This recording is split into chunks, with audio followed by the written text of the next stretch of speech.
Welcome to Nationwide Retirement Solutions Participant Education Workshop, Countdown to Retirement, Managing Your Savings Plus Account. This is part one of a three-part series. My name is Greg Sabin, and I'm your Nationwide Retirement Solutions Retirement Specialist. I'm a registered representative of Nationwide Investment Services Corporation, which is a member of FINRA. This presentation is designed for State of California employees eligible to participate in the Savings Plus program. Nationwide is a deferred compensation provider, but you can also think of us as your retirement education resource.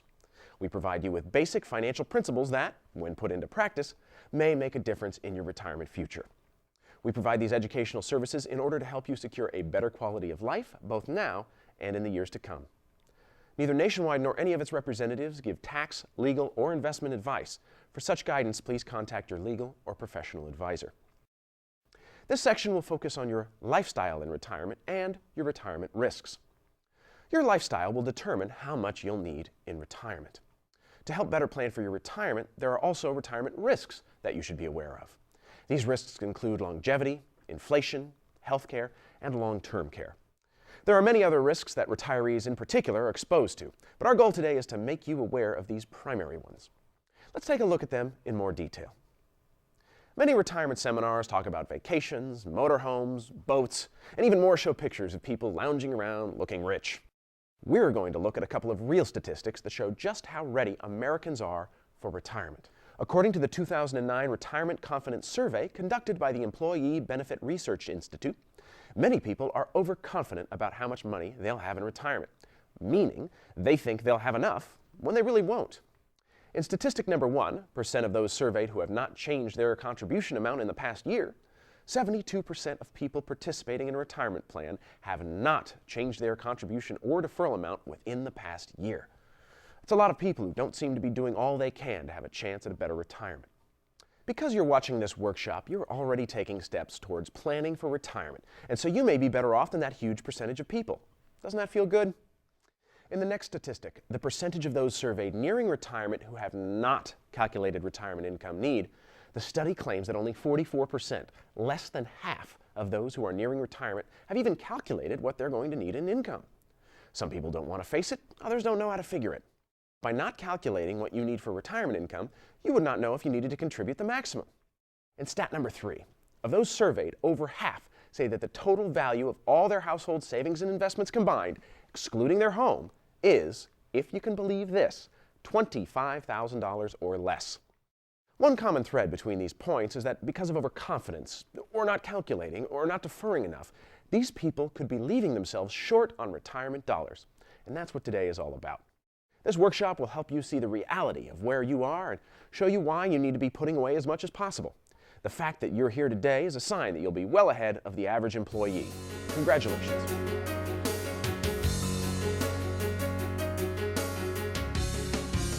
Contributing enough to cover your situation is very important once you look at some of the risks that you'll face in retirement, and also consider that you may reach a day where physically you won't be able to work and earn any additional dollars.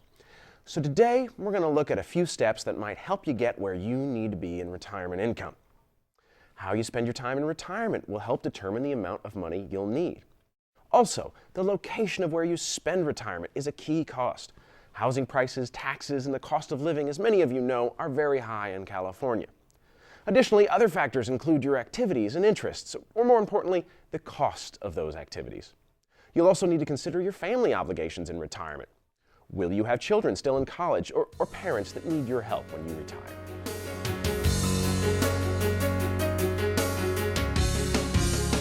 Let's take a look at the next retirement reality for which you need to plan. Free time can seem great at first, but often overwhelms people in the long run. Just as with any other transition, planning how you'll spend your free time is key to having a fulfilling retirement. While financial planning for retirement is very important, there are many other factors to consider, such as what you'll do with your time, identifying what special talents you have that will allow you to give back to the community, what hobbies to pursue, and how you'll recreate the social structure provided by your place of employment. Now, keep in mind, your retirement can be the most exciting time of your life, and we want it to be that way for you. Invest time in planning how you will make it exciting. Identify your strengths, desires, and concerns. Then sit down and write out where you'll use them and what you'll do with them during retirement. You'll be glad you did. The retirement lifestyle you envision will also have an impact on your savings accumulation. For example, you may plan to travel extensively, be involved in philanthropic endeavors, or even maintain a membership at the local country club. Considering these and other potential retirement expenses, such as rising healthcare costs, a general rule of thumb used to be at around 75 to 90% of your pre-retirement income to live comfortably in retirement.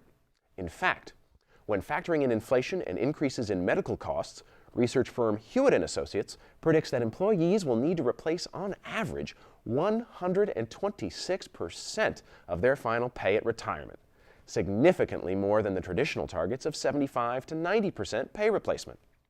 However, any general rule may not apply to your situation. We realize some of you are still some time away from actually retiring, but you should conduct your planning as if you're retiring next month.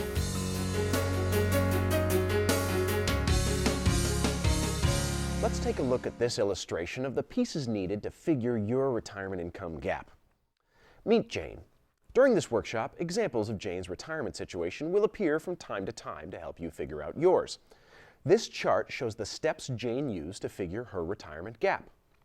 This example assumes that Jane needs 90% of her final pay for income during retirement. Next, Jane checked with her benefits department and found that, for her situation, her estimated pension would be 50% of her retirement income. For Jane, this means 40% of her final pay needs to come from other sources.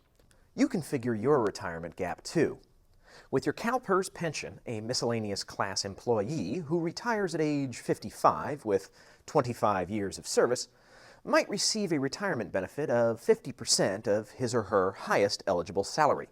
Of course, your actual benefit will vary depending on your situation and the age at which you retire. Each year, CalPERS sends an account statement of your service credit and projected benefits. Use that statement to estimate your retirement benefits, or contact your benefits department for a more exact figure of how much you can expect to receive from your pension at retirement. Now let's look at your CalPERS pension. You can find out information about your pension by contacting CalPERS or visiting them online. You should also receive an annual statement of account each year from CalPERS. Now here's how to get information on Social Security. Social Security was never intended to provide your entire retirement income.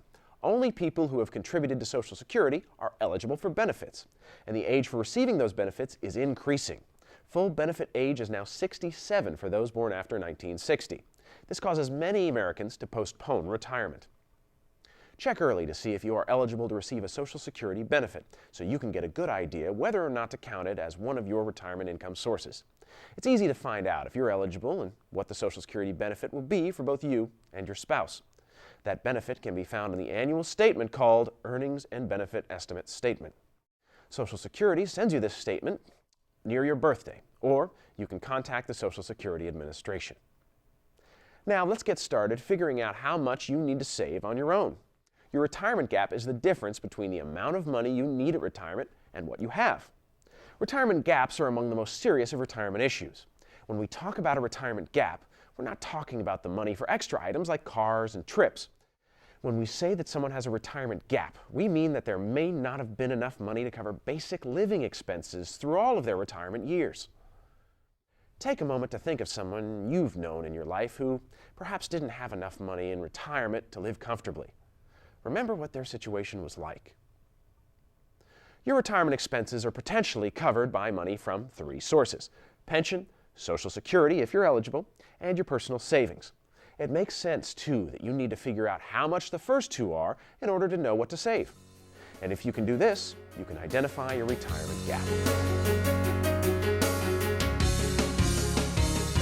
Now let's look at your life expectancies.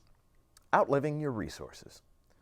According to the Society of Actuaries Annuity 2000 mortality table, a healthy 60-year-old male can expect to live for 25 years. A 65-year-old male can expect to live for another 20 years. A healthy 60-year-old female can expect to live 27 years, and a 65-year-old female can expect to live another 22 years. That means if you live to age 65, you will need to manage your money so it will last for 20 years or more. Remember, you not only need more money at the beginning of retirement when you're in good enough health to travel and actively pursue hobbies, but also in your later years where you may need more for medical expenses, etc. So the big question becomes, How do I stretch the assets I have so that they might last during my and even my spouse's lifetimes? Some of our personal characteristics will influence our personal longevity. Characteristics like gender, blood pressure, height and weight, family history, exercise, stress level, driving record, seatbelt use, smoking, drinking, drugs, and diet.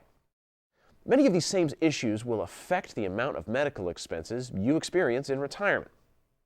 Now let's look at the final retirement reality for which you need to prepare: outliving your retirement assets.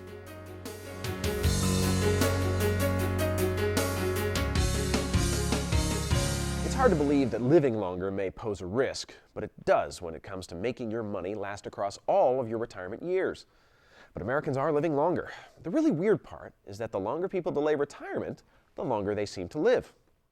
Look at this chart. According to the Society of Actuaries Annuity 2000 mortality table, a healthy male who retires at 60 years old has a 29% chance to live past age 90. A healthy female who retires at 60 years old has a 41% chance of living past 90. What all of these numbers mean is that even if you retire after age 60, you still might enjoy many years in retirement. So consider it when determining how many years you'll need to plan your retirement. Overall, there's a possibility that you'll need to manage your retirement dollars for more than 20 years. So the big question becomes, how do I stretch my retirement dollars to make them last during my lifetime and my spouse's lifetime? It's a challenge to structure your income throughout life. The more life you add, the greater your risk of running out. That's why longevity is listed as a risk, and you must plan around risks as if they were going to happen to you.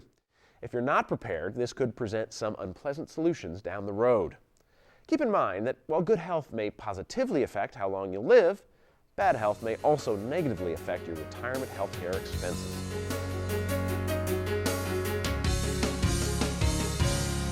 Inflation, as you probably know, is the increase in the cost of goods and services over time. Think about inflation's effect on the cost of a gallon of gas or a loaf of bread over the last 20 years. That would be an average retirement period if you quit working at age 65. According to inflationdata.com, inflation has been averaging 2% the last several years, which is below the 4% historical rate. At the 4% historical inflation rate, your purchasing power would be cut in half in about 20 years. So what does that mean to a retiree? Your income needs to increase over time to stay even with the costs of goods and services you'll need to purchase, or else you'll have to cut back on what you spend and experience a lower quality of life. So what can you do now to prepare yourself? There are ways you can make up the difference between your expected monthly retirement income and your monthly retirement expenses. Expect the unexpected. To meet your income needs in retirement, you may need to work longer or increase your personal savings in your Savings Plus account now. Part 2 and Part 3 of this workshop will address maximizing your deferred compensation plan now and payment options in retirement. But first, let's review Part 1. Please keep track of your score.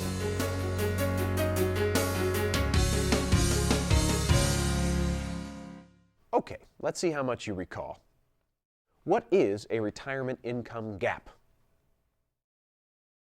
Your retirement income gap is the difference between the money you'll need at retirement and the money you'll have at retirement. How can you identify your retirement income gap? 1. Determine how much money you'll need at retirement. 2. Determine how much money you'll have, pension, Social Security, etc. And 3. Determine your lifestyle costs, hobbies, residence, and family needs. What risk identified in this presentation should retirees plan for? Today's retirees live longer. Therefore, you must prepare for the possibility of outliving your resources and inflation. This concludes Part 1 of Countdown to Retirement, Managing Your Savings Plus Account. Before you continue to Parts 2 and 3, please take a brief 3-question survey to let us know how you scored. Just click back on your internet browser to return to the main page and launch the survey.